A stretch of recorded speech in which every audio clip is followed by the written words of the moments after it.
Hello, I'm Will Yeoman and welcome to another episode of the pod Well Travelled. I'm joined today by travel journalists. It's a word, isn't it? Geoffrey Thomas and Mogens Johansen. Gentlemen, welcome to the pod. Great to be here. Thanks, Will.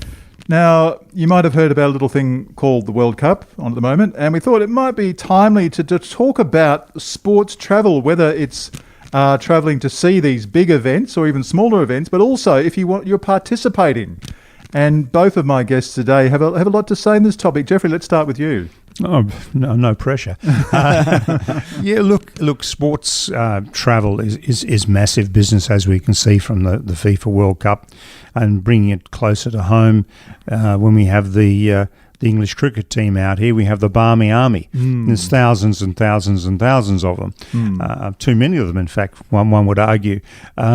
And so that just gives you an indication of the number of people who do travel the world to follow their particular team, their particular passion in sport. And for instance, with the World Cup, Qatar Airways has given up many slots to other airlines to bring people in. From their perspective, they've stopped flying people transiting through Qatar, just simply origin destination traffic to bring in all the people in. So it is huge business, worth literally billions of dollars a year, globally. And even in Australia, we see it as well with the AFL teams and around the country. And you can watch Docker's Sydney Swans game in on the TV in Sydney, and there's quite a few thousand Dockers supporters. They're not all locals. They're folks that have flown over to see the game because it's because of the relative inexpensiveness of airfares, notwithstanding the current bump, which will even out next year. But it is fairly inexpensive to get around, which is great. I mean, to what extent has the advent of streaming television services and free-to-air broadcasting of these events, has that had a very big impact on people wanting to travel to be there for the experience? Look, indeed. I mean, yes, absolutely. It brings it into the home. You can see the excitement. You can see the vibe. You can see the atmosphere, or you can feel the atmosphere, I should say. And you want to be part of it. On one hand, you can say, well, I'll watch it on TV and I don't need to do it. But you can even watch it on TV in a pub or something, so it can still be a communal experience, can't it? Yeah. But look, there's nothing like being there. I mean, there's absolutely nothing like being there. I mean, yeah, it's great to watch it on TV, but being there is what it's all about. And, big games, we'll go to the MCG.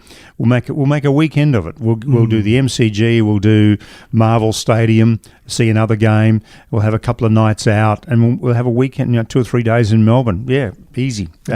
Or the Grand Prix. I mean, look at the numbers that go to the Grand Prix. You're talking tens of thousands of people who rock up to Grand Prix all around the world. So yes, travel is no barrier now to seeing your favourite sport, your favourite team. And or actually participating in it as well. Yeah, well, and a good segue, Mo. And so clearly, if you're actually a part of it, you really do have to be there. Yeah, absolutely. I mean, I know of lots of people I cycle with, for example, who would go to cycling events, not only things like the Tour Down Under and Tour de France and that sort of stuff, but just community events in other places. So it could be a cycling challenge in Cairns or in Melbourne or the Dandenong Ranges or something like that. So people travel there. They do this personal challenge, perhaps, and have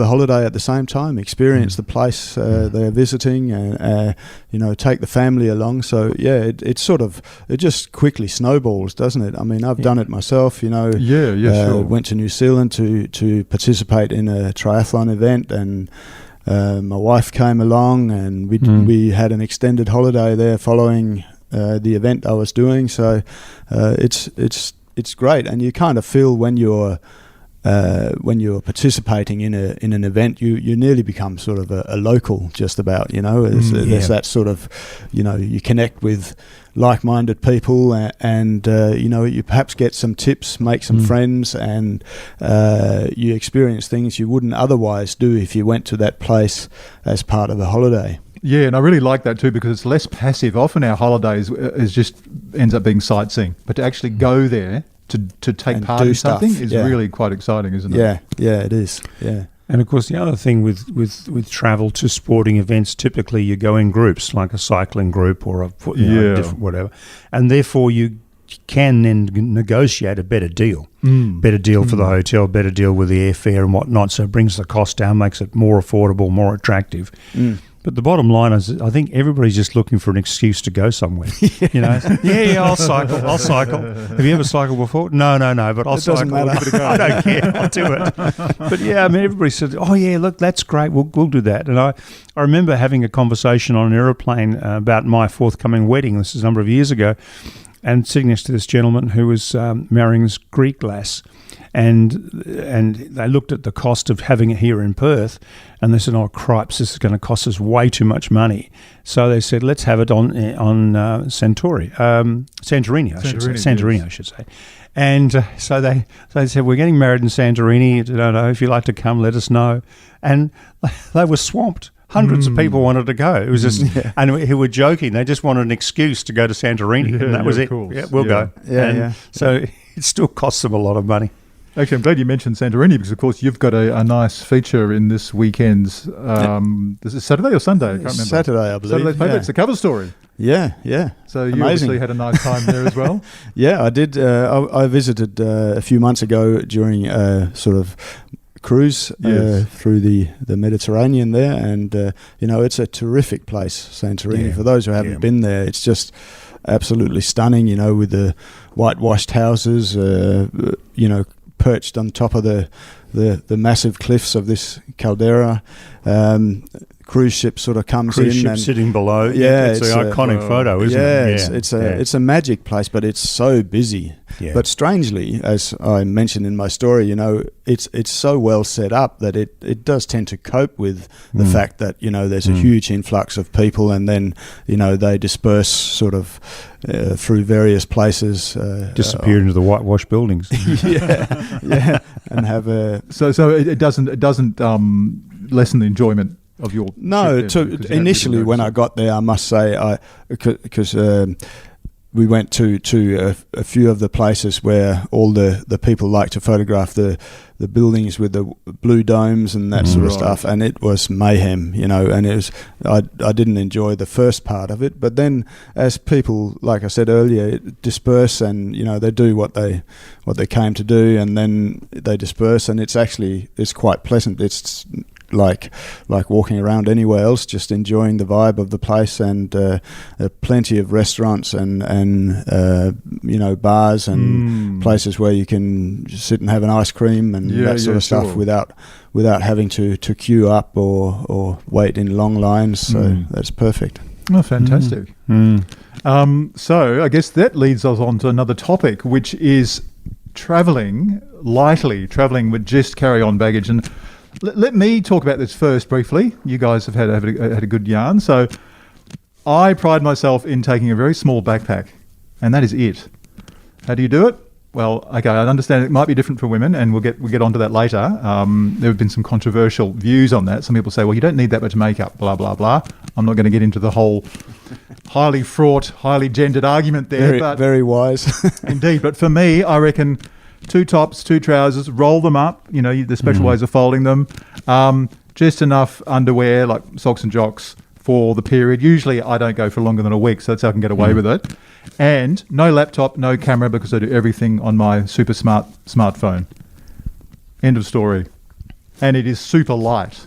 Yeah, I mean, it is surprising when I've surprised myself many times where I thought I've packed lightly, and I get towards the end of the trip and there's stuff that I haven't used or didn't need and that sort of stuff. So, usually if you come across something you absolutely must have or need while you're away, you can usually buy it, or and Absolutely. so I think be hard when you're packing. Just Actually, sorry, can I interrupt? I forgot one thing: the all-important overnight bag. Those little clear plastic bags yes. where you've got your toiletries. Yeah, Still of course. very compact. Just slips into the front pocket of the knapsack. Yeah. Yeah, and in many cases, when you're staying at hotels and so on, most of that sort of stuff is You've got it there available there anyway. Exactly. So there are, of course, people who prefer to use their own special brands and special stuff. But Absolutely. But generally speaking, if you want to travel light and you are staying in even Airbnbs and hotels and so on, you have got all that sort of stuff available to you. Geoffrey, you're a seasoned traveller. What advice? Yes, can you give people? but I've only recently become a bit smarter. I mean, the first thing you do, the most important thing, is leave all your emotional baggage behind. that really lightens the load dramatically.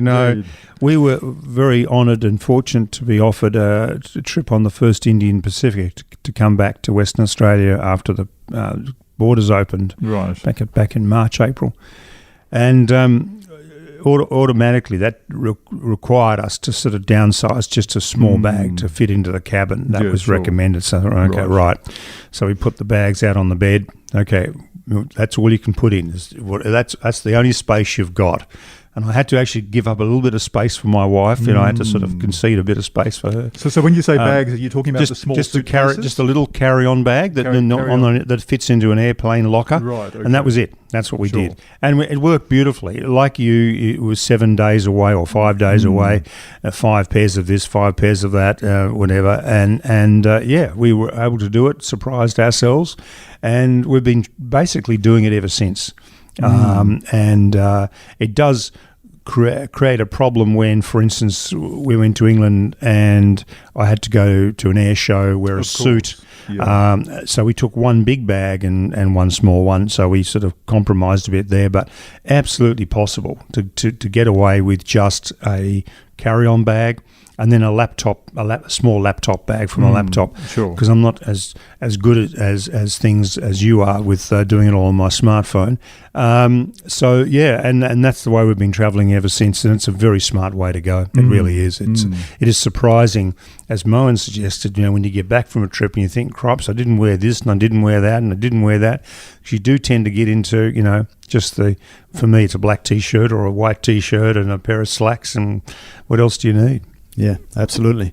Yeah. And of course, the reason for travelling light for most of us is just the freedom of, in particular, if you're travelling by air, you can just walk out of the air. Oh, I just love that so much. That is so nice, isn't it? Well, that's what we did. But the other thing with trains is, particularly in Europe, you don't want to be lugging around. You do not want to be lugging a big bag around the stations, up and down stairs, and heaven knows also on what. board, they're actually limited space. Exactly, the space is so limited on board. You've really got to have something to put above you. Yes. Otherwise, you could be in a real mess, and you don't like to have your bag way down the other end of the carriage. No.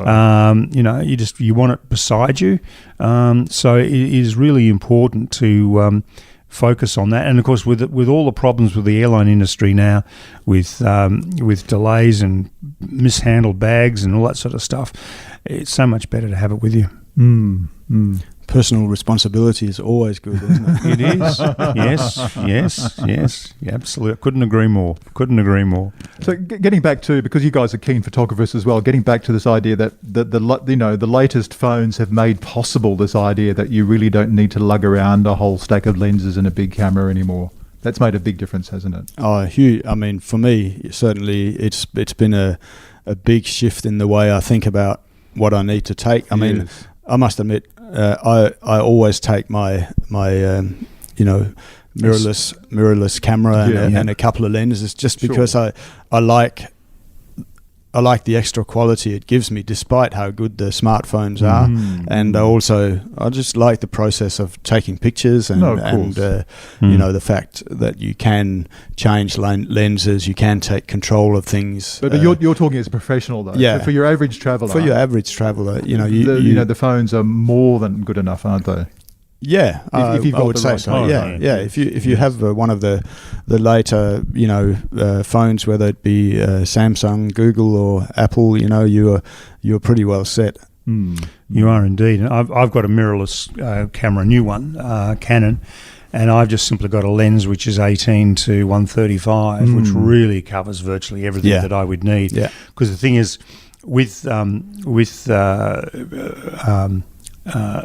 they're great for the long range stuff. That's really you do get a better quality with the long range stuff. Yeah. So for the short range stuff, the iPhone I have, 12 or 13, whatever it is, it's got a real good wide angle now, which is perfect, and you get a really good sharp image. So that covers that.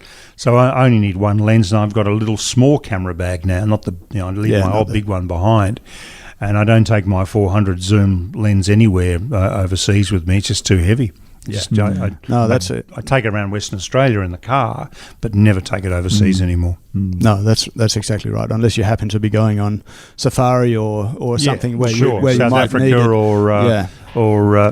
it. That's something quite different. Very but I mean, special. as another thing, about traveling light as a photographer is that in particular, if you sort of predominantly use your mobile phone when you're out and about, you actually sometimes get better sort of candid pictures because it's sort of less obtrusive, and everyone accepts that people take pictures with phones these days. No one bats an eyelid, but if you get your camera out and you start taking pictures, sometimes people start sort of looking and that's thinking, a really good point, what are you up to? You're thinking social page of the West. Do I need to? Should I be here?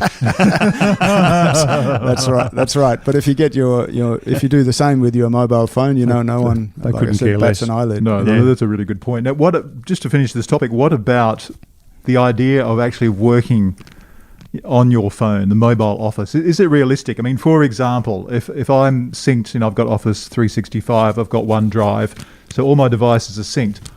Personally, I'm pretty happy to be writing on my phone, to be moving files around, to doing whatever I need to do on the phone. But I understand that is limiting. It's much better to do these things on a laptop. So how realistic is it to say, right, I'm not going to take my laptop with me?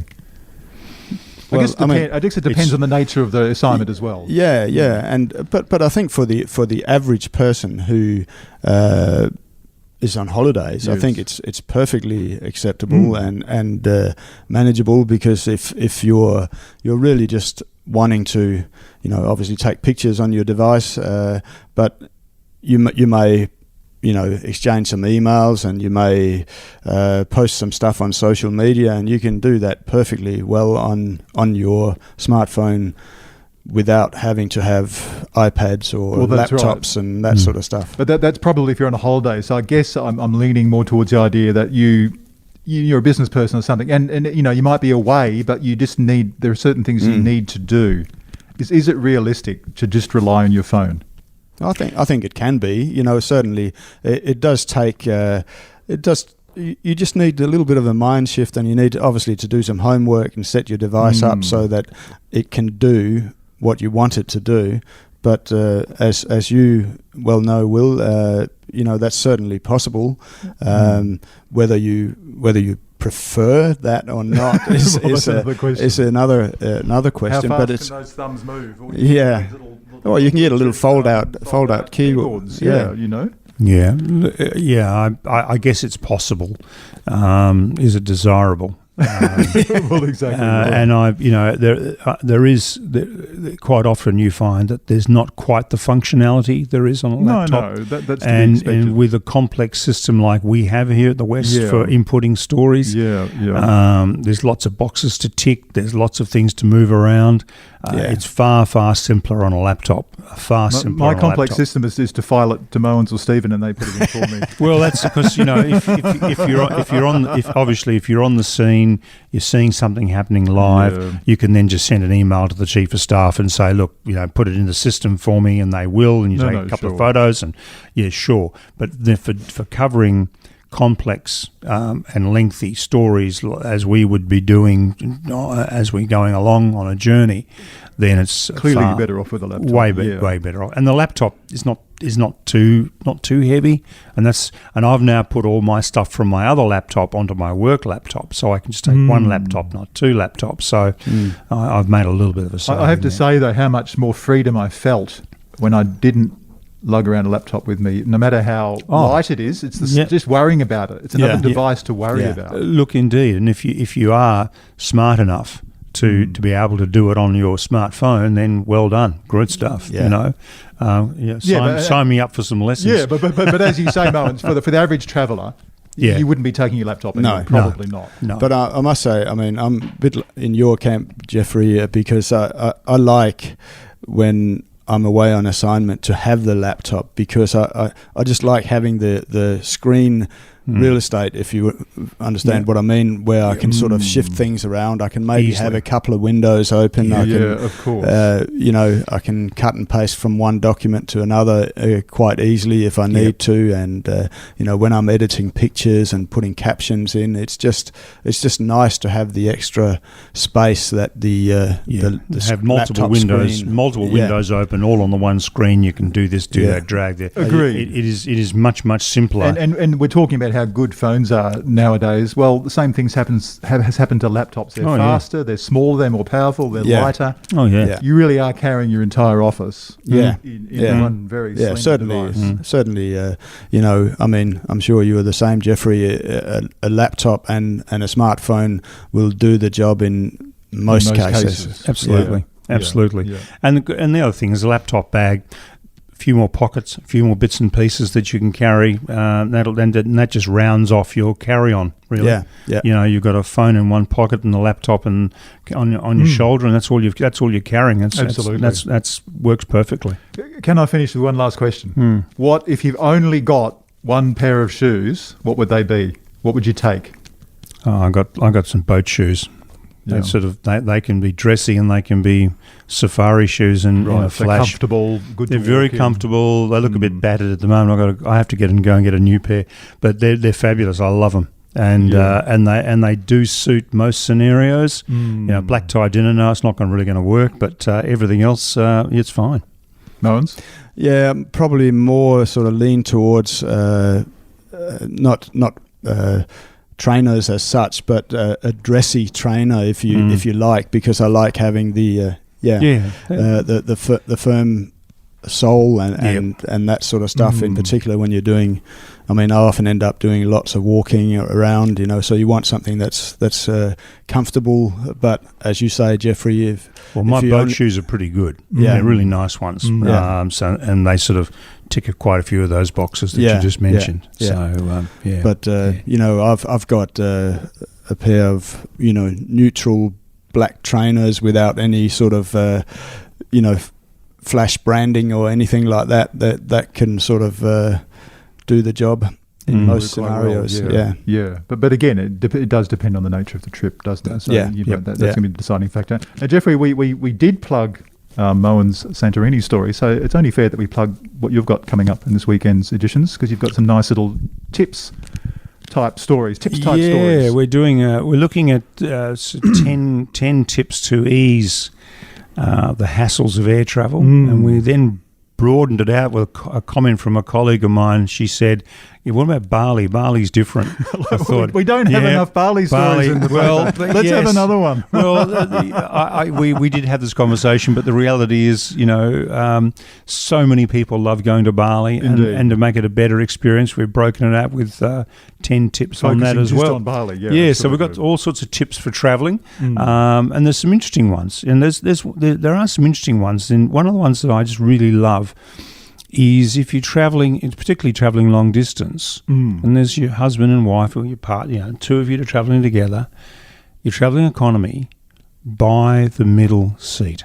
Oh yeah, we have canvassed this in the past, haven't we? I'll reinforce it again because you don't pay the taxes and charges on that seat. So whereas a seat may cost you $1,000 normally, remove all the taxes and charges, particularly overseas, and the seat might only cost you $600 or $700. Yeah, sure. And all of a sudden, you've got a 3-seat together, pull the armrests up, and you've got this lovely little couch for your trip, and it just transforms the entire trip. You've got space, and you don't have someone you don't like next to you. Indeed. It's great. So it's one of the tips we've got in there. Well There's some worth good the money. tips. Fantastic. We're looking forward to reading that and more this weekend in travel. Gents, thanks so much for being on the pod. It's time for that morning coffee, I think. Absolutely. Yeah, absolutely. Thanks, Will. Thank you.